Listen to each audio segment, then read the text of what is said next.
Hi, my name is Thomas Carlson from the Jersey City Art School. This is our first webcast video of our series on drawing the head. This is going to be a mini series of small classes, short classes that are going to focus around drawing the skull. The first one is going to focus on structure. We're going to have another one that focuses more on musculature, and then ultimately other classes on features of the human face. Thanks so much for joining us here at the Jersey City Art School. So today I'm going to be using a iPad Pro, which came out in 2018. This is going to be used with an Apple Pencil. So if you want to follow along at home, you can do it with that. Otherwise, I'd recommend Vine Charcoal or even just working with pencil. So a lot of what we're going to be studying today are some basic principles that you can take with you when you're drawing from the figure or drawing from imagination or from doing master copies. So we're going to start off here and draw a horizontal line going across and a horizontal line drawing right across here. There's three major parts of the human head that we are going to focus on. The first being the cranium, which is where we house the brain. The second is going to be the face plate, and the third is going to be the mandibles. So the mandibles coming back like this. I would recommend when you are working at home that you either get photo references on the internet, or you also could work from anatomical books. Here I have a plastic skull. I picked it up online, $30 to $40. Pretty handy to have one of those. This is Artistic Anatomy by Dr. Paul Richet, and it was edited by Robert Beverly Hale. These are all drawings and plates from the late 1800s. Very handy to have. It focuses on the 7.5 head canon of proportions. And right here we've got the Anatomy for the Artist by Sarah Simblett. I happen to really like this one just because it has these beautifully drawn overlays over these full color photos. So that would be another book that you maybe want to have in your art book library. All right, so when drawing anything anatomically, we usually will focus on a lateral perspective, an anterior perspective, posterior perspective, or if you're looking at like the inner part of the arm or leg, the medial perspective. It's important to kind of learn that term just because we will go back to it, and some of the muscles have names that correspond with that particular that direction of the body there. So we're going to draw the anterior aspect of the head. Here's the mandible right here.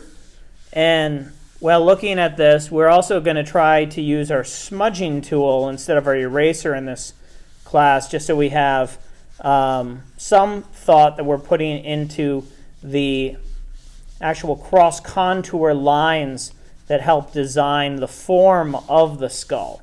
So that's real handy to have that set. It's really a nice feature in most digital drawing programs, but also for this program, Procreate. I'd recommend if you're working on some sort of regular piece of paper with charcoal, you could use a big brush and you could wipe out the Vine Charcoal with that. That would be a good alternative to working in this way. So we're looking at the skull going down in a vertical line, going right in the anterior view, and then a horizontal line going across is going to be a good way to start. And what you'll notice straight away with this is you've got the actual eyeballs that we're going to be drawing next actually lining up on this line. Now if you look at here, you've got 5 eyes going across the human skull, and that's going to be an important reference point for you when you are drawing from life and drawing from your head. Now we are going to use our eraser, or not our eraser, but our smudge tool to then smudge out the other eyeballs that are kind of in there acting as placeholders. Now the eyeball's roughly the size of a small, like, ping pong ball, and you do want to think of that sphere when it comes to laying out the initial design of the eyes. You're also going to want to think of a sphere when it comes to drawing the initial shape of the mouth. So that right there is going to be the size of about a tennis ball or a racquetball. Now, the racquetball, tennis ball mouth sphere, what's important about that is when you're looking at it, now this object is either going to be further out or further in from the face. So if you look at this skull here, if we open up the mouth, what we're seeing is a horseshoe. And you think about if you play a professional sport where you have a mouth guard, then you think of the shape of that, and it's basically a half of a sphere. Now, this is important to remember because when you're drawing somebody's lips, we often think about the accent of the shape in between the top lip and the bottom lip, and that kind of creates flatness over the form. And what we really want to try to do is forget that and focus first on the sphere that lies underneath.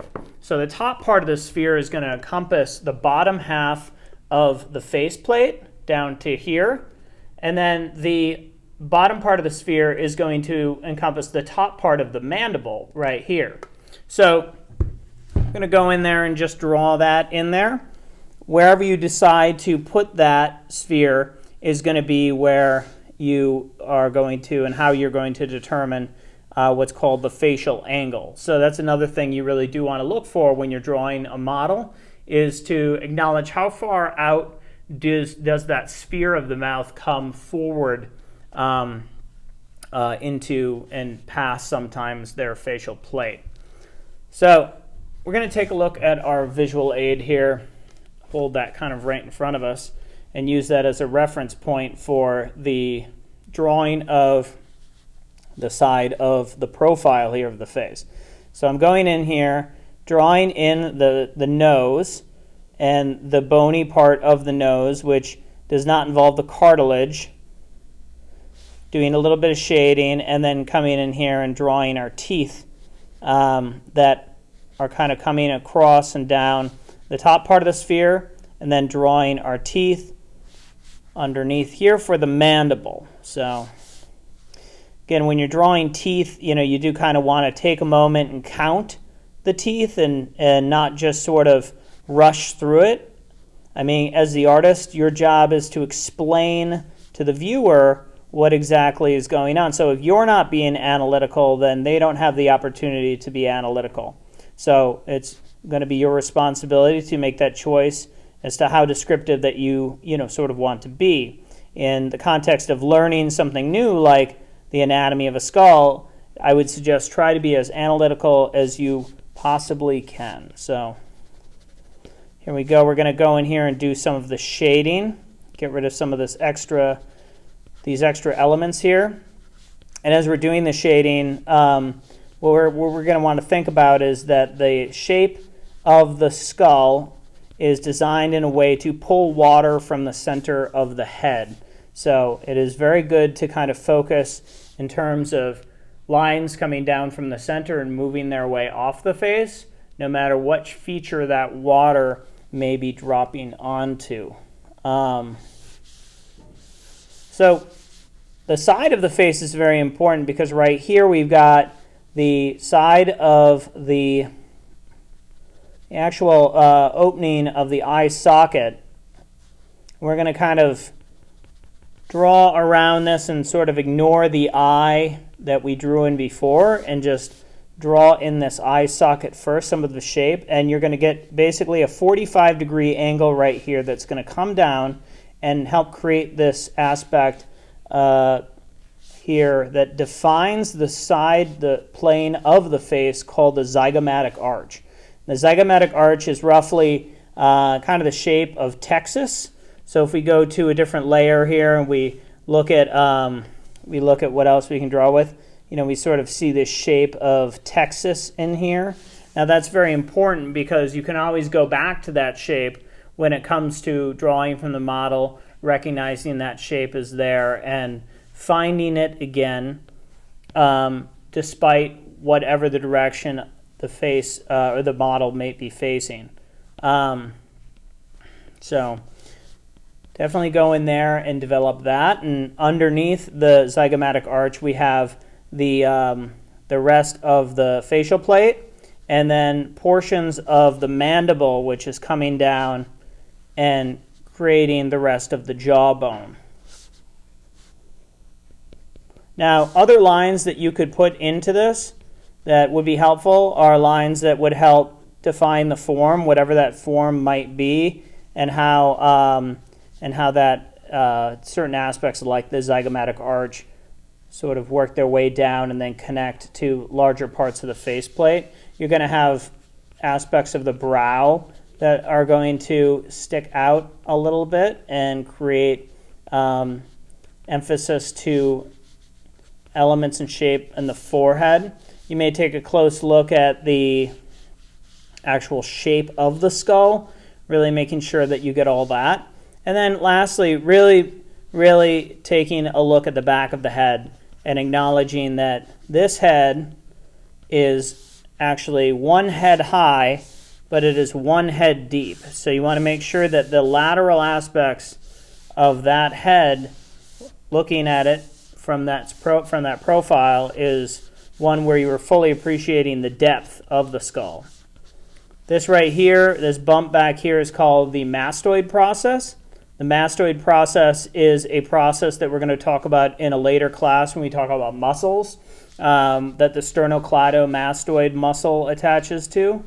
And lastly, sitting on top of all of this, or sitting right at the base of the skull underneath the mastoid process, you have what is called the atlas vertebrae, which is the first cervical vertebrae. And you are going to have 7 of those cervical vertebrae. So again, an opportunity to count. We've got 1, 2, 3, 4, 5, 6, 7. 7 cervical vertebrae is a very important landmark when drawing the figure. After that, you've got your thoracic vertebrae, which then becomes the beginning of the rib cage, which each of the thoracic vertebrae has a rib attached to it. Again, something we are going to be talking about in a later class. So you'll start to notice that this head, so got a little bit of a balancing act here as the vertebrae are creating an angled tower that is then holding up the skull. If we look at the frontal view here, I'm going to draw the line over. That's the handy thing of having these next to one another, is you can very simply come over and carry over these lines. I'm going to bring this up. Again, we're looking at the side here, drawing around that eyeball. Got the state of Texas here on the side, creating the zygomatic arch. So the zygomatic arch is a very important bone because what it essentially does is it creates an archway in which your extensor muscle, the temporalis, can go underneath. So it protects your ability to open up your mouth, basically, which we will talk about more in the next video. Coming down here like this, getting these teeth laid out. Got a little bit of an ellipse coming forward because it's a little bit below our line of sight. Again, working out all of those details fast. And then drawing the mandible from the anterior view. Getting a little bit of that shading in there. A little bit of the brow here. And then making sure that we are drawing the 7th cervical vertebrae going down. So again, that's kind of going down and away from us. and then plugging into the rib cage. Very importantly, the rib cage, the front of the rib cage is the sternum, which starts to connect all of the ribs on top. On top of the sternum lies the clavicles, which are like little wings almost in the front of your body. Usually I like to draw them in and then erase the area out. And then the clavicle, the end sits on top of the scapula. So the scapula is your shoulder blade, which then goes back around. Underneath all that, you've got your humerus, which then come down like this, and the arm muscles will be a focus for another class altogether. But starting to get an idea of how complicated some of this anatomy stuff can be here. So I'm going to try to take it step by step, and I do hope you enjoyed this section. I hope you come back and join us. The Jersey City Art School does have our page here at jcartschool.com if you want to check out our classes. We will be offering more classes online. And in this time where we are not able to offer classes, if you do want to make a donation, feel free, check out the link below. And please do subscribe to Jersey City Art School's YouTube page. Thank you so much for joining us. I'm Thomas Carlson.